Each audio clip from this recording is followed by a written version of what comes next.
Let's talk about the minimum wage. Very heated debates surrounding this topic. A lot of discussion, a lot of arguing. I think there's good points on both sides. I really do. However, I think we're having the wrong arguments. Here's why. Let's use McDonald's as an example. They have a lot of minimum wage employees, and for the sake of simple math, let's say that there are constantly 5 minimum wage employees at this particular McDonald's at any given time. And we'll say that the minimum wage, we'll put that at $7.50. Okay, $7.50 an hour. The proposed federal minimum wage is $15. Let's keep both of those numbers in mind. So 5 times $7.50 an hour. That equates to $37.50 an hour total that is being paid out to these 5 employees. Now let's times that by 24. We're going to say this is a 24/7 McDonald's. Not sure if there's any other kind, but that's what we're going to say. Times that by 24. That's $900 a day. $900 per 24 hours that is being paid out for these employees to work. Now multiply by 7. That gives us a weekly total of $6,300 that this particular McDonald's is paying out every week. $6,300 per week in labor alone. Of course, this is at $7.50 an hour. Now, if we propose to change this to 15 as a federal minimum, what's going to happen, of course, we just times this by 2. So, $6,300 times 2 is $12,600 per week, with the new federal minimum wage taken into account. Boom.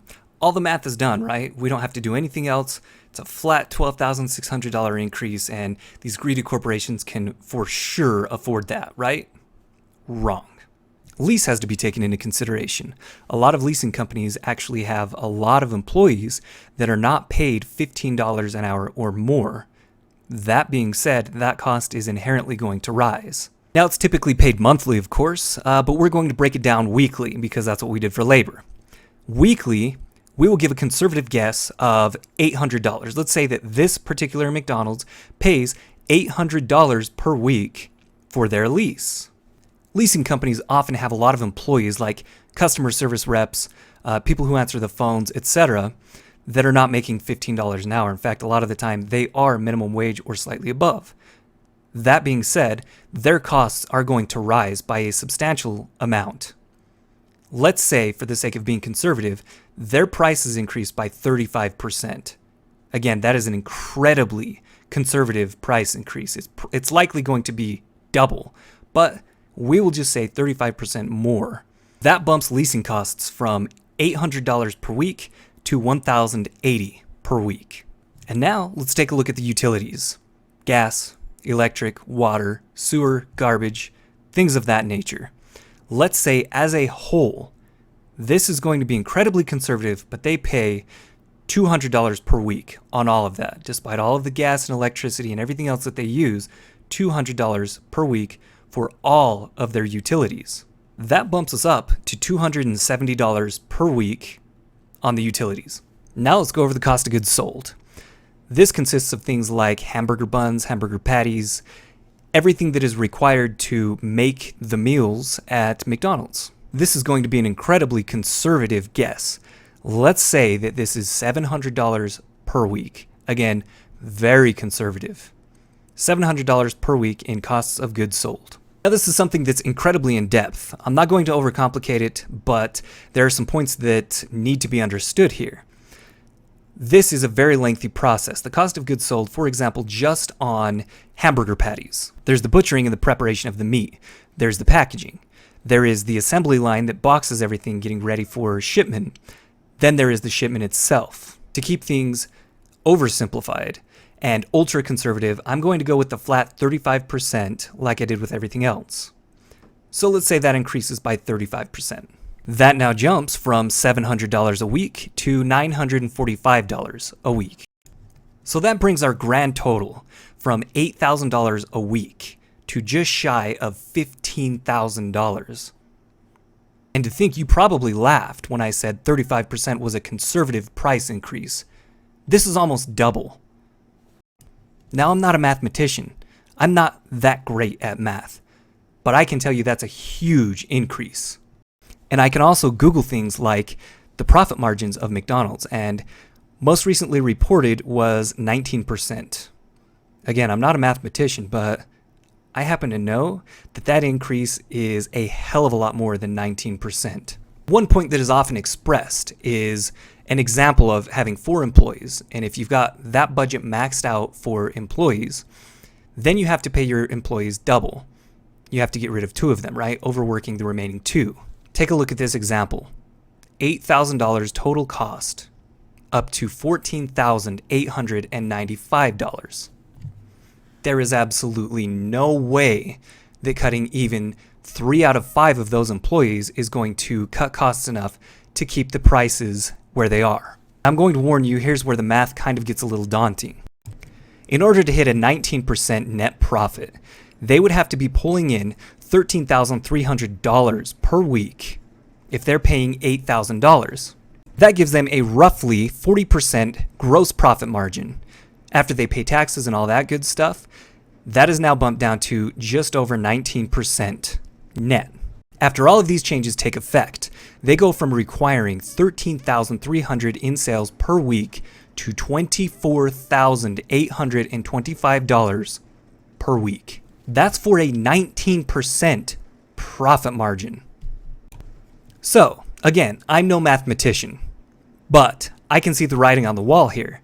I can see that a hot and spicy is no longer going to be $1. It's going to be $2 now. There is no way that they can just increase sales. There's no way that they can just get rid of 3 out of the 5 employees and be okay with their present pricing. We didn't even cover all of the costs, and we're already at almost double. So for the sake of example, all of this happens. They're able to absorb some of the costs, they're able to do whatever they've got to do to hit that 19% net profit at the end of the year. Likely that means that the dollar menu now becomes the $2 menu. Where else uses minimum wage labor? Well, I can think of a few places. How about the grocery store? According to the Bureau of Labor and their most recent study that is available today, a gallon of milk on average costs $3.50. If you really want to, you can do all of the math yourself, just like I did here for the McDonald's. Let's just say for the sake of simplicity, it goes up to $7. Remember when we discussed the price increase of lease earlier? Yeah, that's going to happen for individuals as well as businesses. And utilities are as well. So, let's take a look at all of this collectively. What's going to happen for that McDonald's employee who has now been bumped to $15 an hour? Said employee now pays at least double for groceries, gasoline, and things of that nature, and also pays a very conservative 35% additional on their lease and utilities. So we're basically just going to pay double for absolutely everything. Sounds awesome, right? That's not really even all of it. Employers are often notified ahead of time when a change like that is going to take place.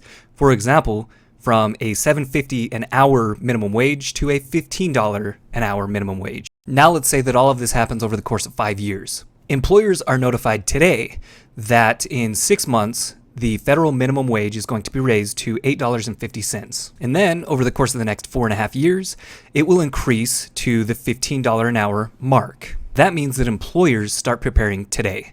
Their prices increase today.